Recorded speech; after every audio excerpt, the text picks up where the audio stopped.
This is the cultural history floor of the South Carolina State Museum. Here you'll find out about the first settlers to South Carolina 25,000 years ago, the more recent European and African settlers who came to South Carolina as well. You'll find out about South Carolina's role in the colonial period and in the American Revolution. You'll find out more about South Carolina in the antebellum South and the Civil War. You'll also find out about those turbulent, difficult years after the Civil War, all the way up through South Carolina's emergence as a textile manufacturing center at the beginning of the 20th century. One of our many fascinating exhibits here at the South Carolina State Museum is this one on the Spanish colony of Santa Elena, which is on present-day Parris Island, South Carolina. It was established in 1566. At its height, it had about 400 settlers and covered about 20 acres. Here at the exhibit, we have many of the archaeological finds discovered in the 1970s. Pottery shards, buttons, pots, even cannonballs, and descriptions of what life was like at Santa Elena. One of the most fascinating things on this exhibit is the kiln discovered in 1993. It is the oldest European kiln discovered in North America, north of Mexico.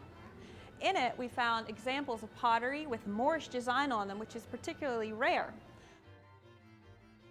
In our Tools to Tame the Wilderness exhibition is one of our quieter superstars of the museum, a Lutheran Bible printed in 1736. It was brought to South Carolina by the Feckle family of Switzerland. They came and settled in Ellery in Georgetown Province in about the 1790s. The Bible records the births and deaths of the family beginning in 1796 all the way through 1861. In fact, the family still uses the Bible for genealogical information to this day. When people think automobile manufacturing in America, they often think of Detroit. But Rock Hill, South Carolina turned out some of the finest automobiles from 1916 to 1925 from the Anderson Motor Company, which produced beautiful cars like this one. This is the 1922 Anderson touring car.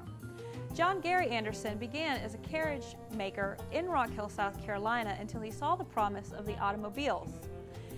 He brought in most of the parts to Rock Hill where his plant assembled them, and he spent most of his design and time on creating a beautiful carriage portion to the car.